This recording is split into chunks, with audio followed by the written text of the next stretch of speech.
Hola amigos, ¿qué tal? Bienvenidos a esta nueva emisión de Diálogo. Recientemente, la Oficina de Información del Consejo de Estado de China publicó un libro blanco en el que se detalla la posición de China ante la fricción comercial con Estados Unidos. ¿Cómo es la situación actual de comercio entre los dos países? ¿Qué acciones tomará este país asiático frente a las medidas arancelarias de Estados Unidos? Para hablar de estos temas, hoy vamos a conversar con el señor Mei Xinyu, investigador de la Academia China de Comercio Internacional y Cooperación Económica. Antes, vamos a conocer más detalles sobre este libro blanco.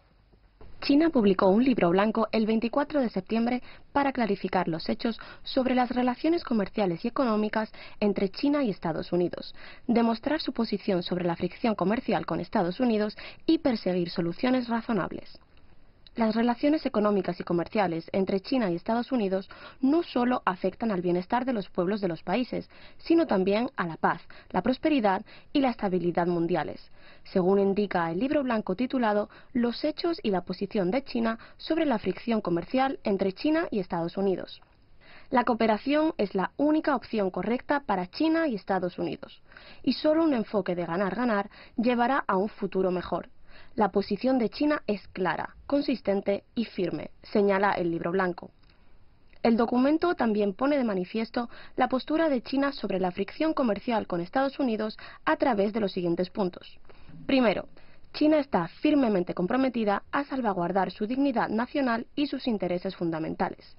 China no quiere una guerra comercial, pero no teme una y luchará si es necesario. En segundo lugar, China está firmemente comprometida con el sólido desarrollo de las relaciones económicas y comerciales China-Estados Unidos. En tercer lugar, China está firmemente comprometida con la reforma y la mejora del sistema multilateral de comercio. En cuarto lugar, China está firmemente comprometida con la protección de los derechos de propiedad y los derechos de propiedad intelectual. En quinto lugar, China está firmemente comprometida con la protección de los derechos e intereses legales de las empresas extranjeras en China. Sexto, China está firmemente comprometida con la profundización de la reforma y la ampliación de la apertura. China no revertirá su curso, sino que solo profundizará la reforma. China no cerrará su puerta al mundo, sino que se abrirá más ampliamente. Séptimo, China está firmemente comprometida con la cooperación de beneficio mutuo con otros países desarrollados y en vías de desarrollo. Octavo, China está firmemente comprometida con la construcción de una comunidad con un futuro compartido para la humanidad. Gracias por su tiempo, profesor. Hace unas semanas China publicó el libro blanco de los hechos y la posición de China sobre la fricción comercial entre China y Estados Unidos. ¿Cómo valora usted la ocasión que se ha elegido para publicar este libro blanco y cuál cree que es su propósito? Creo que la importancia y los objetivos de la publicación de este libro blanco en estas circunstancias se reflejan en tres aspectos. Primero, este libro sirve para dejar bien claros los hechos. Hemos competido por alcanzar un terreno moral elevado en la fricción comercial a través de la aclaración de los hechos.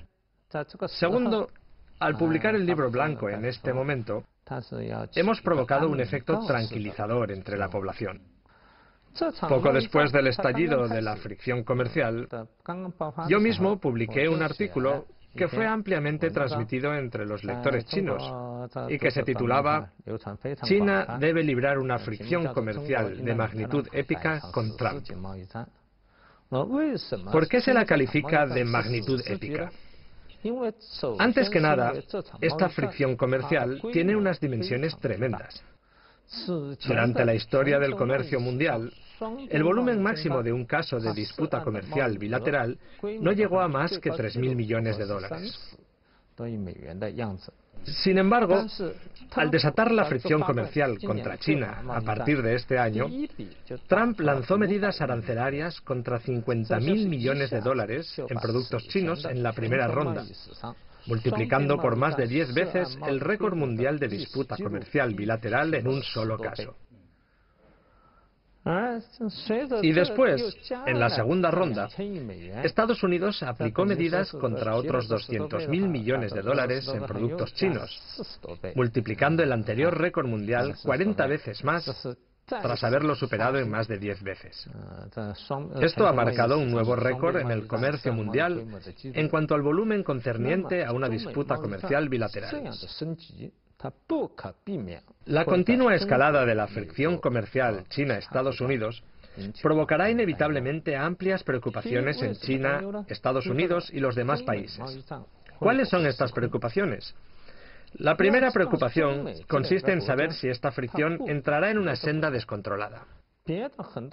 Cabe señalar que China y Estados Unidos no son dos países cualquiera.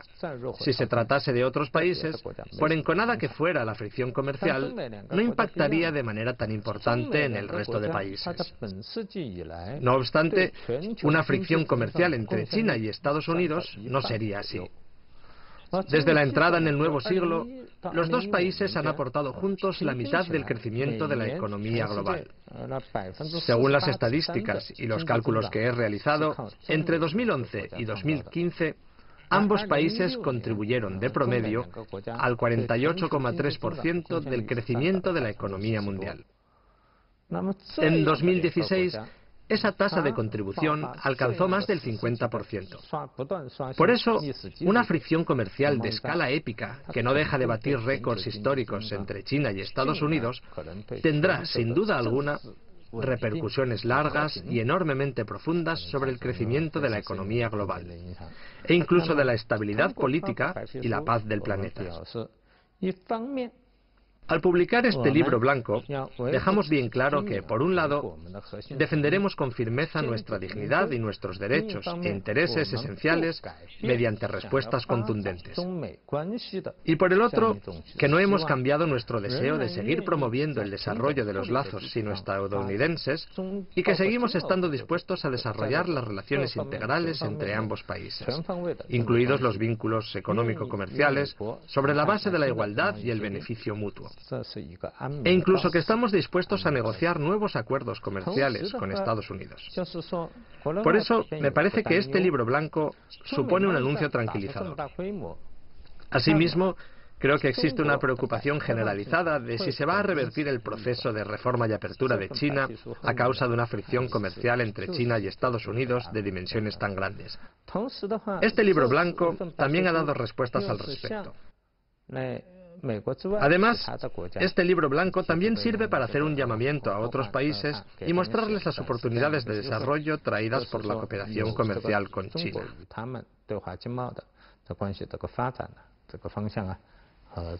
Tercero, este documento también es una declaración de voluntad por recoger el guante. ¿Y esto por qué? La publicación de este libro blanco por parte de China no significa meramente una forma de expresar nuestra buena fe sin hacer ninguna preparación sobre cómo responder a la fricción comercial. Porque un acto así no serviría para nada, ni tendría sentido alguno, ni llamaría la atención de la parte estadounidense. Ya estamos plenamente preparados para responder a la fricción comercial y preparados también ante la posibilidad de que Estados Unidos llegue al extremo en su fricción comercial contra China. Hemos publicado un libro blanco en estas circunstancias para dejar bien clara nuestra voluntad de desarrollar la cooperación económica y comercial con Estados Unidos sobre la base de la igualdad y el beneficio recíproco. No queremos librar una fricción comercial, pero no tenemos miedo a ella. Esta es la actitud que debemos mantener. En cuanto al comercio, la parte norteamericana considera que China ha venido realizando prácticas desleales, lo que ha provocado enorme déficit comercial de Estados Unidos con China. ¿Qué opina usted sobre estas consideraciones de la parte estadounidense? Estados Unidos ha mantenido esta actitud desde hace medio siglo. Ellos siempre lo han pensado de esta forma y han hecho las cosas consecuentemente según lo que piensan. Ante los problemas internos, Estados Unidos opta por culpar a otros en vez de hacer reflexiones sobre sí mismo. Estas prácticas de culpar a otros de sus propios problemas son muy absurdas si las analizamos desde el sentido común de la macroeconomía y de los hechos objetivos. ¿En qué consiste el déficit comercial y en dónde radica su esencia?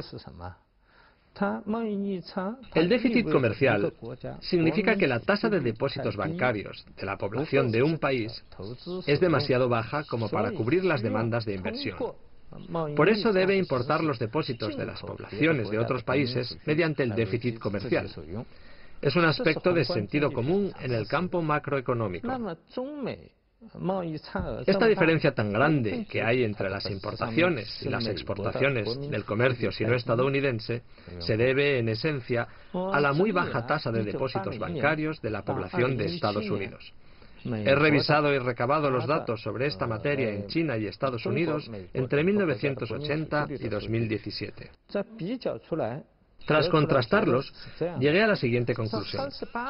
Durante los últimos 38 años, salvo en el año 1981, cuando la tasa de depósitos de la población de China fue 8,6 puntos más alta que la estadounidense, en el resto de los años, China siempre ha superado a Estados Unidos en más de 10 puntos en esta materia. De estos 37 años en cuestión, la tasa de depósitos de la población china superó a la estadounidense entre 10 y 20 puntos porcentuales durante 15 años. Esta proporción de depósitos también superó a la de los Estados Unidos entre 20 y 29,9 puntos durante 14 años. Y llegó incluso a ser más alta que la de su contraparte americana en más de 30 puntos durante 8 años.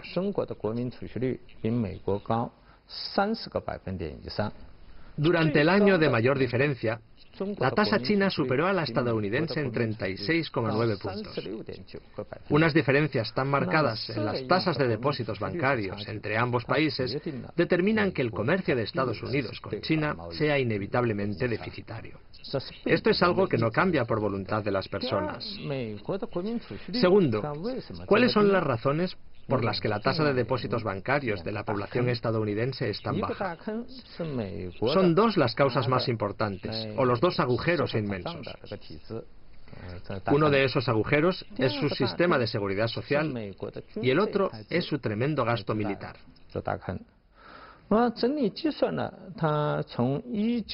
Tras revisar las estadísticas del comercio mundial entre 1948 y 2017, he descubierto que durante los últimos 70 años, en términos generales, cada vez que Estados Unidos se involucra en una guerra de gran magnitud, lo que le ocurre a su comercio exterior es que, bien el superávit sufre caídas drásticas, bien pasa del superávit al déficit, o bien el déficit comercial se agudiza enormemente. Esto es lo que ha pasado durante la guerra de Corea, la guerra de Vietnam, y la Segunda Guerra del Golfo y la Guerra de Afganistán tras entrar en el nuevo siglo. Por eso, si Estados Unidos tuviese la verdadera voluntad de resolver este problema, lo que debería hacer es reformar su sistema de seguridad social y de bienestar social y recortar su gasto militar en lugar de culpar a otros países. Eso es. Hace unas semanas, Estados Unidos anunció la aplicación de medidas arancelarias sobre productos chinos que se exportan a su país valorados en 200.000 millones de dólares. ¿Cuán grande será el impacto de estas medidas sobre la economía china? Estas medidas tendrán, con toda seguridad, un importante impacto sobre muchas empresas chinas. Al fin y al cabo, estos 200.000 millones y los 50.000 millones de dólares de la primera ronda suman 250.000 millones de dólares. Una cifra ya superior al volumen comercial anual de la inmensa mayoría de países.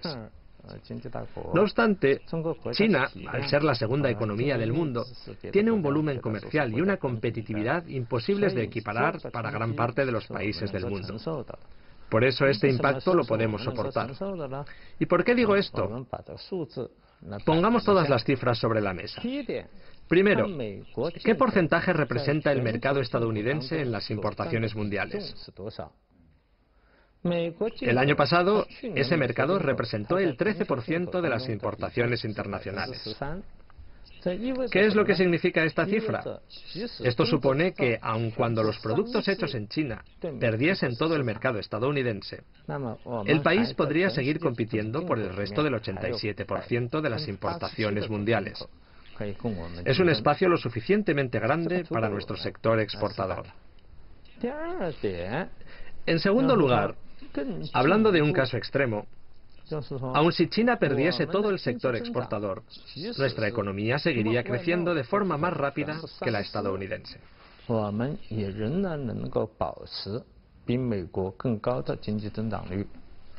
Tras recabar y catalogar las cifras de la contribución anual del consumo interno al crecimiento de la economía china, he llegado al resultado de que el porcentaje de crecimiento de la economía china, propulsado por el consumo doméstico, ha superado al crecimiento del conjunto de la economía estadounidense. Es decir, aunque perdiéramos el mercado mundial, seguiríamos creciendo de forma más acelerada que la economía estadounidense. En este sentido, por muy preocupados y atemorizados que estemos, ¿hasta qué punto podrían llegar nuestra preocupación y temor? El tercer punto es que, pese a las medidas arancelarias que ha adoptado Estados Unidos contra China, no se logrará expulsar los productos hechos en China del mercado estadounidense.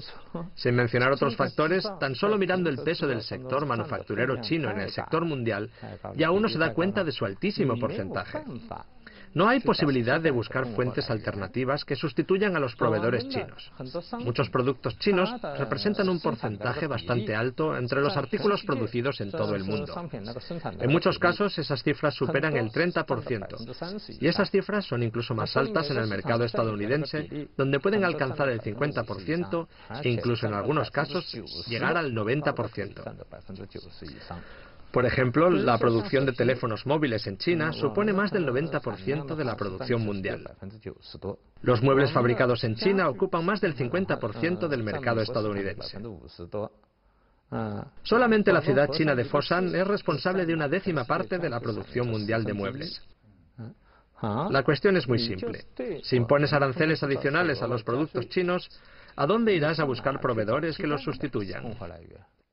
Según su explicación, las medidas arancelarias impuestas por Estados Unidos no tendrán un impacto radical sobre China. Sin embargo, en medio de una fricción comercial, las economías de ambas partes sentirán los efectos. ¿Puede la actual fricción comercial provocar la preocupación de algunas empresas sobre las perspectivas de la economía china y generar incluso una fuga masiva de capitales? La presión al respecto sí existe. No obstante, la debemos mirar con objetividad. Primero, los flujos de empresas y de inversiones entre los diversos países son un fenómeno normal del desarrollo del comercio y la economía globales.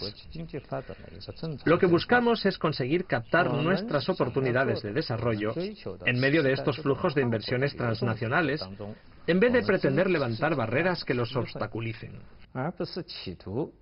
Además, hemos establecido en diversas partes del mundo más de 50 polígonos industriales chinos para ayudar a las industrias que han dejado de ser competitivas en China a realizar un traslado ordenado y concentrado a otros países que reúnen las condiciones maduras para su mejor desarrollo. Segundo, efectivamente algunas industrias con enorme potencial de desarrollo en China se encuentran en un estado de pánico irracional y han tomado algunas medidas precipitadas con la idea de trasladarse a otros lugares del mundo. Pero ellos descubren que a la hora de llevar esto a la práctica, se enfrentan a enormes dificultades y presiones. ¿Y esto por qué? Porque las infraestructuras, la eficiencia de los servicios públicos, los recursos humanos y la cohesión de las industrias de China son factores que no se encuentran en otros países. Permítanme citar el ejemplo de una fábrica en la región del delta del río Perla, en la provincia de Guangdong. No se trata de una empresa de alta tecnología, sino de una simple fábrica de productos electrónicos. Allí pude ver que los trabajadores de los talleres son todos graduados de bachillerato. Lo que ocurre es que el nivel de matemáticas que alcanzan los graduados de bachillerato chinos, en muchos países solo lo llegan a alcanzar los alumnos universitarios. Dejando de lado otros factores, te pregunto, ¿en qué otros países puedes encontrar tal mano de obra?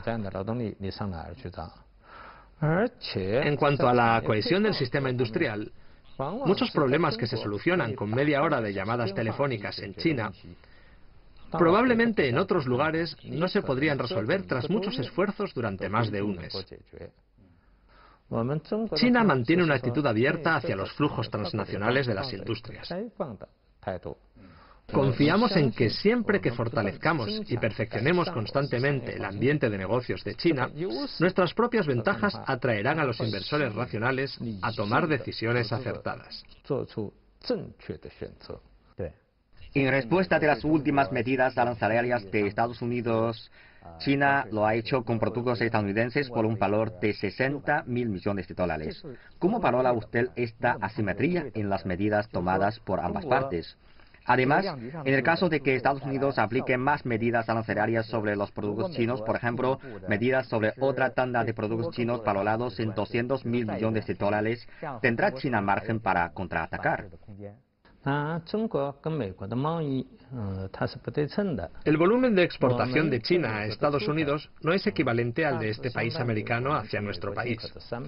Las exportaciones chinas a Estados Unidos equivalen más o menos a 3 veces las importaciones que nos llegan desde este mercado. Esa diferencia ha determinado que las medidas de represalia que tomamos contra Estados Unidos en esta fricción comercial puedan ser equivalentes en la primera ronda de los 50.000 millones de dólares y que las medidas dejen de ser equivalentes a partir de la segunda ronda. Es decir, que cada parte tome represalias al nivel que considere conveniente. Además, a la hora de aplicar medidas de represalia, hemos tomado en plena consideración los costes que esas medidas de represalia, en el marco de la fricción comercial, puedan provocar en la economía china. Por eso, tal como has visto, las medidas arancelarias que hemos aplicado sobre productos estadounidenses valorados en 60.000 millones de dólares se han dividido en 4 categorías. A diferencia de las medidas estadounidenses sobre los 200.000 millones de dólares de productos chinos, que no hacen distinción de categorías. Es decir, hemos tenido en cuenta el minimizar el impacto sobre nuestra propia economía. En el área del comercio de mercancías, aunque las represalias que yo tome contra ti no tengan la misma magnitud de los ataques que tú puedas lanzar sobre mí, yo puedo tomar medidas de respuesta y represalias contra ti en otros terrenos. En cuanto a qué terrenos me refiero, eso lo sabremos cuando llegue el momento. Vemos que Trump ha amenazado con subir los aranceles sobre otros 260.000 millones de productos chinos que se exportan a Estados Unidos. De hecho, ya hemos estado realizando preparativos al respecto desde hace mucho tiempo. Todos los preparativos que hemos hecho tienen la mirada puesta en cómo hacer frente a esa situación extrema. Miremos a Estados Unidos, que ha adoptado una serie de medidas unilaterales con el deseo de, por un lado, reducir su déficit comercial y, por el otro, potenciar el retorno de las industrias manufactureras. ¿Han logrado estas medidas los efectos que esperaban hasta la fecha? Si el objetivo del señor Trump al desatar la fricción comercial era reducir el déficit comercial e impulsar la reindustrialización de Estados Unidos, cabe afirmar que hasta el momento los efectos son más que evidentes. Su déficit comercial sigue aumentando y los flujos de capital extranjero hacia Estados Unidos bajan drásticamente. ¿Por qué se aprecia este resultado? Esto se debe a que las leyes objetivas en el campo económico no cambian por voluntad de las personas.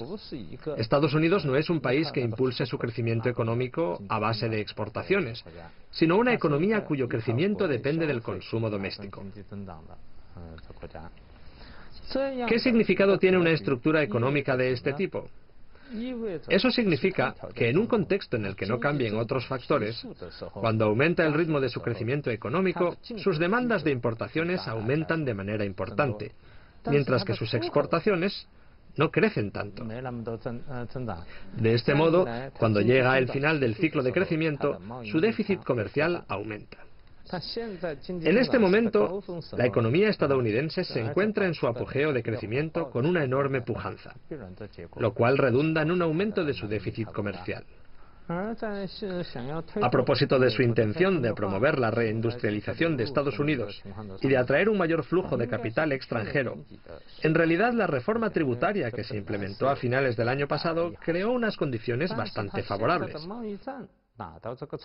Sin embargo, ante tal intensidad de la fricción comercial, muchos inversores extranjeros y los propios inversores estadounidenses se han visto obligados a dar un frenazo de urgencia a los proyectos de inversión ya previstos. Ellos saben que si esta fricción comercial continúa, es muy probable que los productos hechos en Estados Unidos no puedan entrar en los mercados de otros países y que se produzcan enormes cambios en el conjunto del entorno comercial y de negocios. Por eso, los inversores que realizan sus proyectos con sus valiosos recursos han optado naturalmente por la prudencia y por paralizar urgentemente las inversiones previstas. Es por eso que la fricción comercial desencadenada por Trump ha logrado hasta la fecha unos efectos contraproducentes totalmente contrarios a lo que él esperaba. Así es. Cabe decir que está aumentando la incertidumbre en la economía mundial. ¿Cómo cree usted que debe encarar China los cambios del ambiente externo en la actualidad? Actualmente, el sistema y el panorama de la economía internacional están pasando por unos cambios trascendentales. Eso supone nuevas pruebas para China.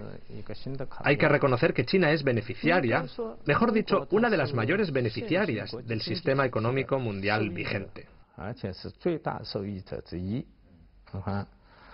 Ha sido precisamente en el actual marco económico mundial en el que China ha pasado de ser un insignificante país en comercio a ser la mayor potencia exportadora.